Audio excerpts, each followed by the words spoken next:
I'm Lisa Friedman. I'm a climate reporter at the New York Times, and I am delighted to be speaking with Simon Stiell, the Executive Secretary of the United Nations Framework Convention on Climate Change. Mr. Stiell, welcome. Tell us a little bit about how you came to climate change. You've had a lot of roles in your life in tourism, Minister of Education.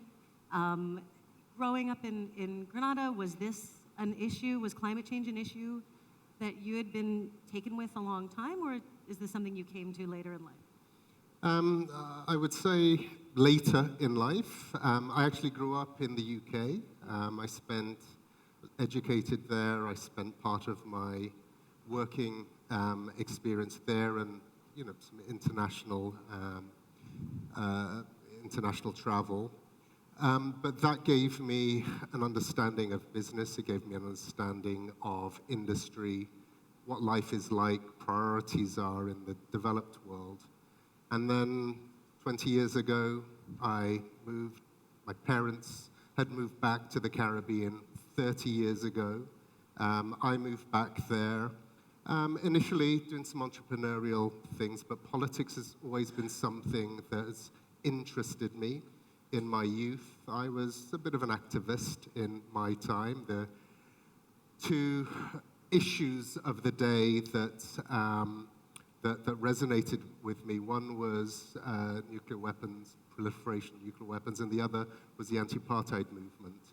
And I spent a chunk of my time as a school and university, on picket lines, demonstrations. So politics was something. So returning to the Caribbean, got involved in politics 10 years ago, cabinet member, agriculture, then education, then climate. And what that enabled me to do was to get a sense, living in a highly climate vulnerable environment with significant challenges climatically, but also economically, and finding solutions to problems with limited resources, that acute attention to what is happening around. I've lived through 2 hurricanes.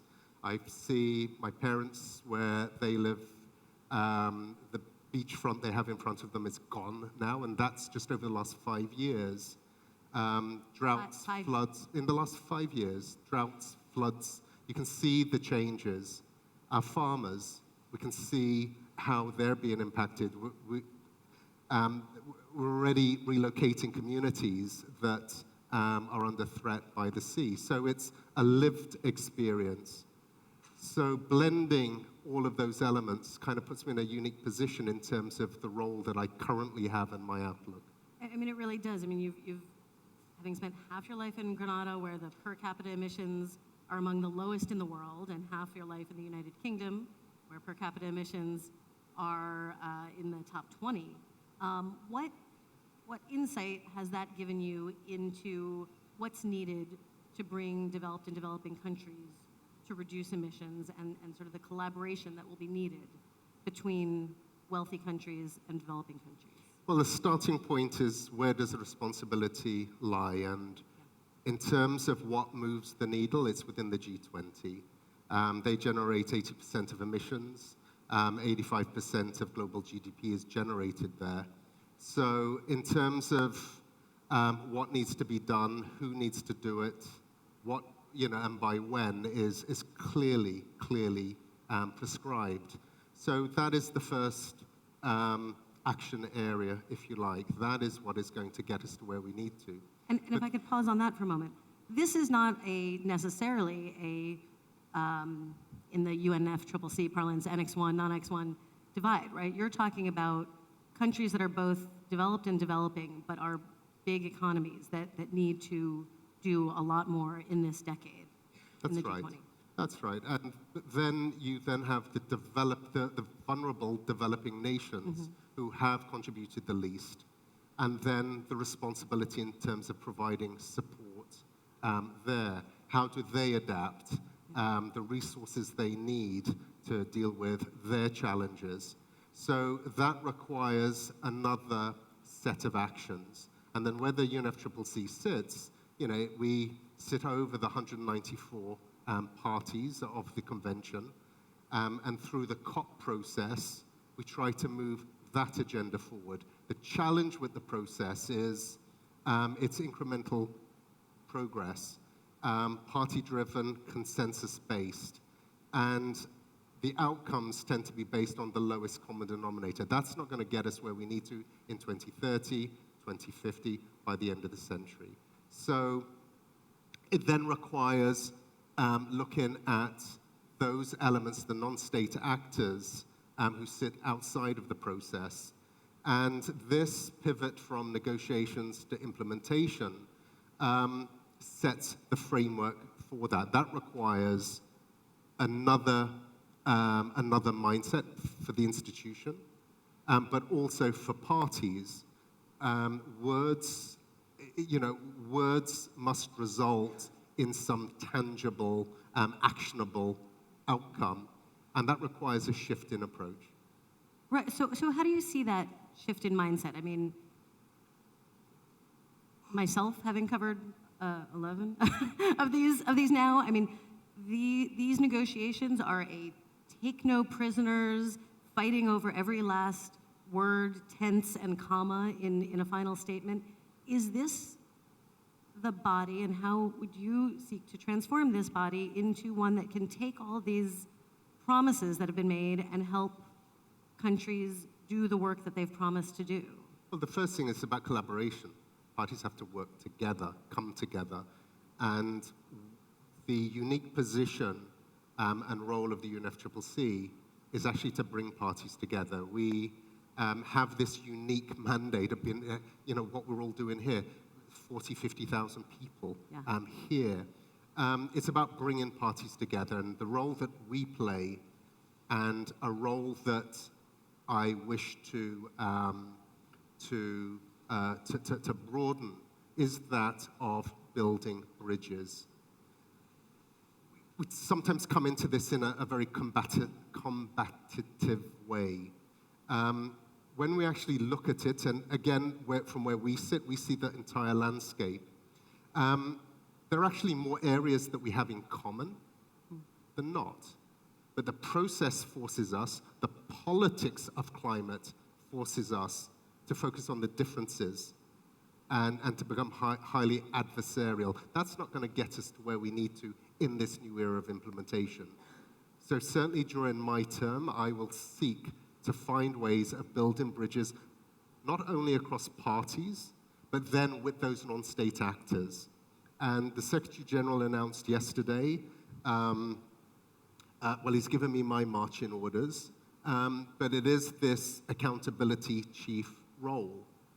Again, the UNFCCC, the Secretariat's in this unique position where it has the integrity, it has the competence to be the custodian, taking account of what is being done, what isn't being done.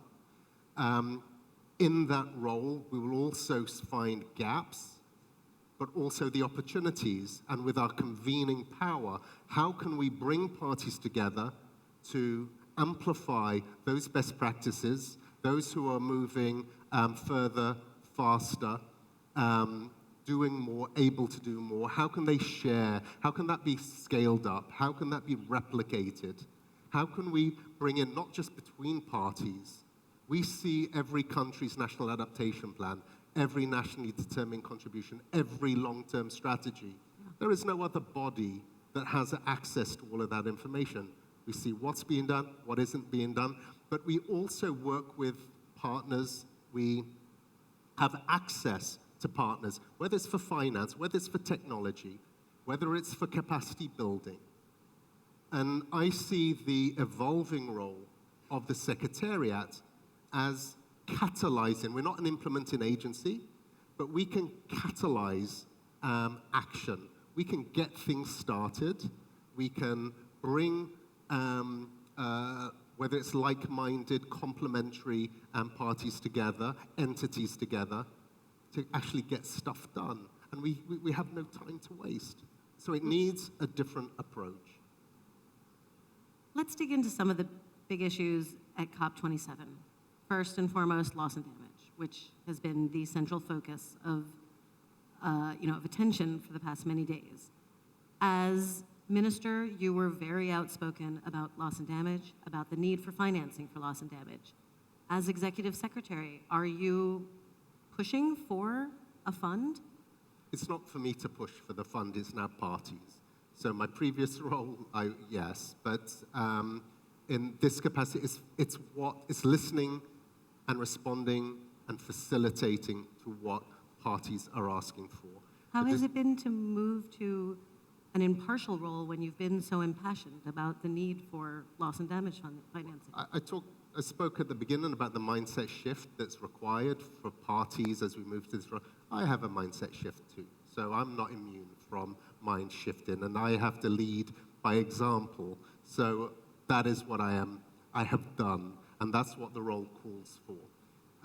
But in terms of, the role, it's loss and damage is part of the Paris Agreement. This is not something that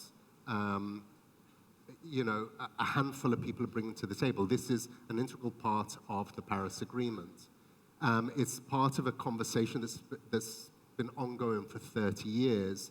The presidency, parties, especially developing nations who have been calling for this for generations, see this as their time. So I see it as a step in the right direction, the fact that it is a formal part of this negotiation, or finding, looking for funding mechanisms that address loss and damage. That piece is new. That is the piece of the conversation that that parties have been resistant to come to the table to talk about. It's being discussed now, so I think that is commendable. The question now is, will it be an adult conversation? Will it speak to those elements that constitute the arrangements that are required to address it? So we will see how the next week and a half now plays out. Is loss and damage reparations? No. Within the context of the Paris Agreement, no. So what is being discussed are the funding arrangements to address it. In legal terms, no, but at the heart of this, is that not what it is? No, I'm speaking in terms of what is part of the convention. It is not part of the convention. What, as things stand now, what do you expect to result by the end of COP27 on loss and damage? On loss and damage, I think a realistic outcome, and this has been discussed in the run-up to the COP. Both Germany and Chile are the co-facilitators of this, speaking to parties to try and find potential landing zones. And what's on the table, and I think if parties apply themselves, to come out of this COP, come out of Sharm el-Sheikh with some form of process or roadmap that is time-bound, that speaks to the elements, and those elements that are contained within the agreement, but a process for a path forward, so that this adult conversation that's long overdue can actually take place. What message do you think was sent yesterday when the dam broke a little bit? We saw a number of commitments from European countries, some small in number, but large in symbolism, towards loss and damage. What do you think that has done to the discussions? Well, again, that shows that parties are sensitive to it, and it's a step in the right direction.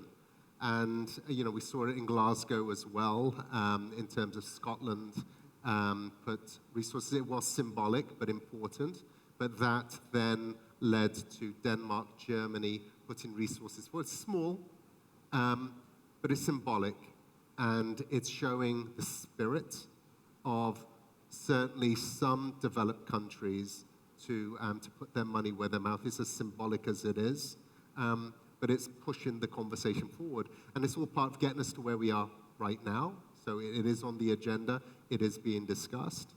The next step is pushing for for a meaningful outcome that can be built on, because this isn't going to be resolved overnight. This is complex, and it's complex for all parties, but for the developing countries that are suffering losses and damages every single day, the urgency of this, the frustration of this is palpable.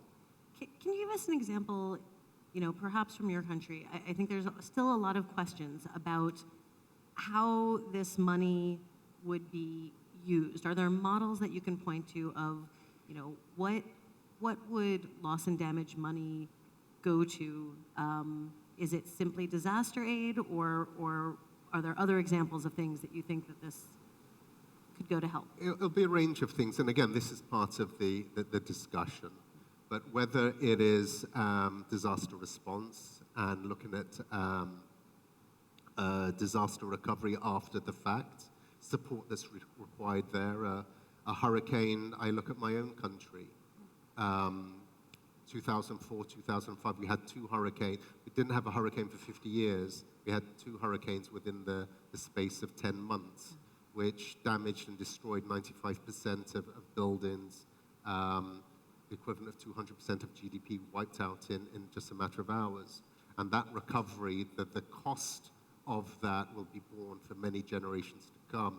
That sits on your balance sheet for a very, very long time. We just see what's happened in Pakistan. So, it is the immediate response that is required. But there are other areas, so whether it's insurance, that's another financial model. Whether it is policy-wise, hurricane clauses, number of countries, and again, this is something that can be replicated. Grenada, Barbados, a number of other small island states have this with creditors. So in the event of a catastrophe, there is a deferral of debt payments to provide space for that recovery. Or whether it's looking at slow onset impacts, we often focus on the dramatic, right. Dramatic extreme events. But sea level rise, these are, it's like a cancer creeping through, which has, physical, economic impacts. How do you deal with that? So it's a range of mechanisms that will be required to service this. It has been widely acknowledged that the United States has not paid its fair share of climate finance broadly. What do you expect to hear? What do you hope to hear from President Biden when he arrives on Friday? There are a number of developed countries, there are a number of donors who are not meeting their commitments, and that the pledges made, the commitments made, need to be met by all countries. So the call is on all to fulfill those obligations. You're going to let the U.S. off the hook? All.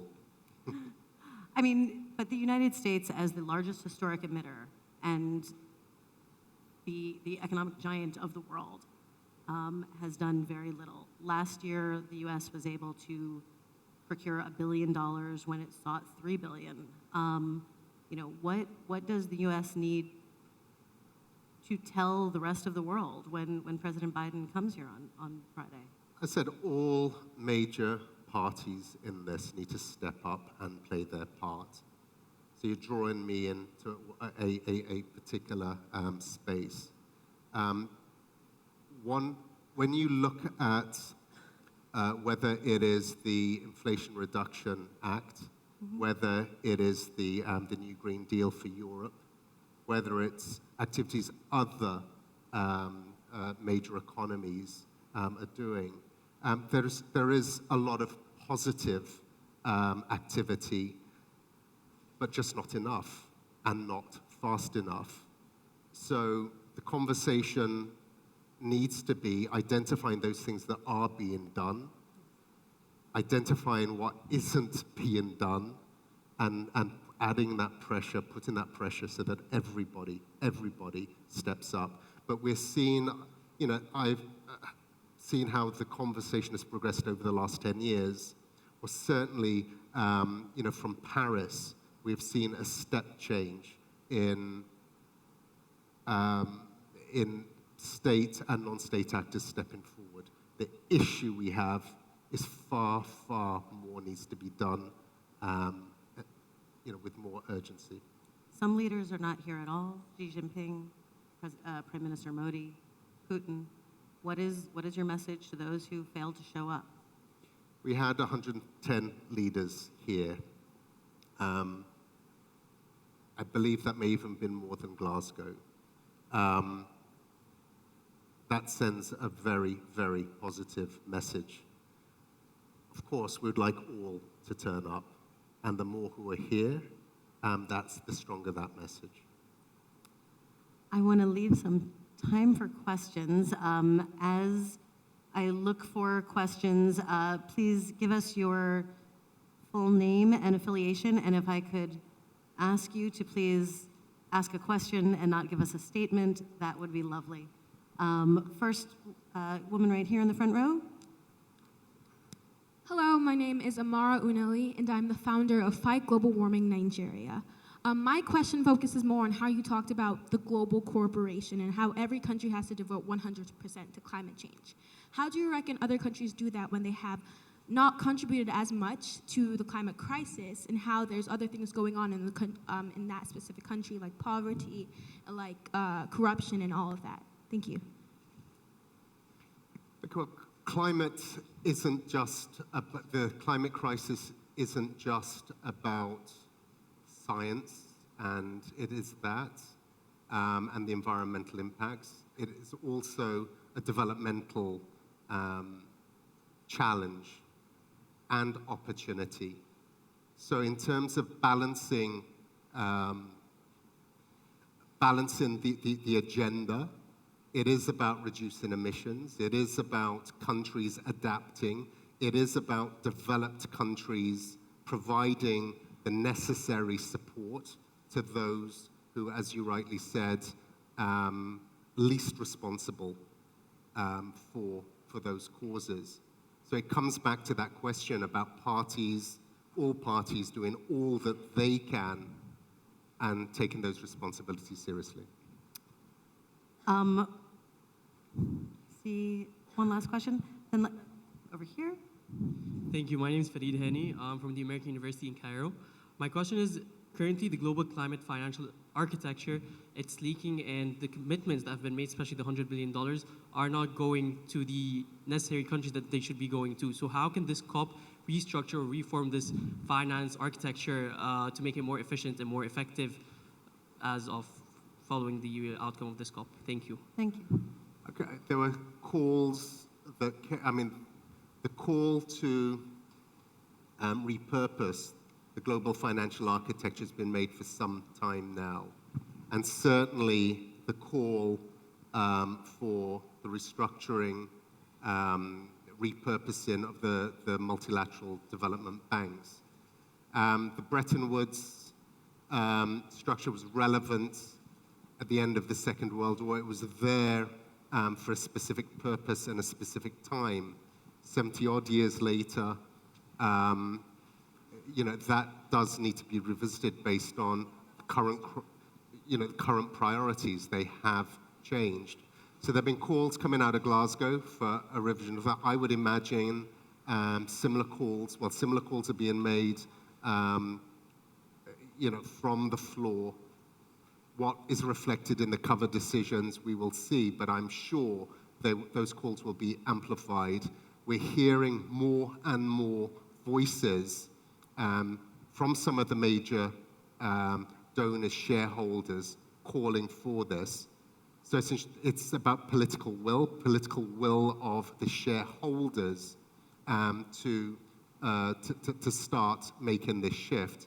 But it does need to change. So that's both in terms of public finance, but private finance too, where you have subsidizing of the fossil fuel sector. The wording coming out of Glasgow is inefficient fuel subsidies. I'm not sure if there are any efficient fossil fuel subsidies, but again, that's a signal of a start.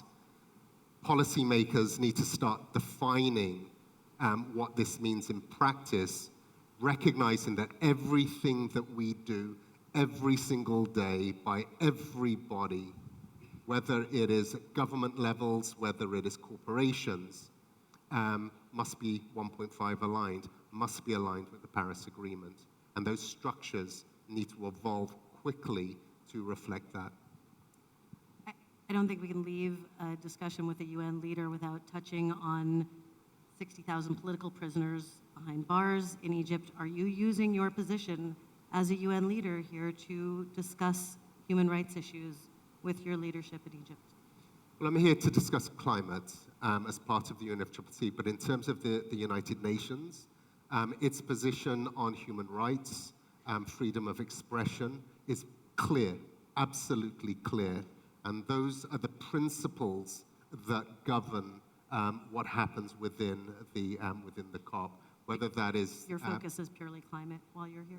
No, so in terms of what the UNFCCC presides over, in terms of providing a safe space, which is respective, wholly respective as per the UN's position, whether it's human rights, whether it's freedom of expression, that safe space is provided and open to all observers who have a voice.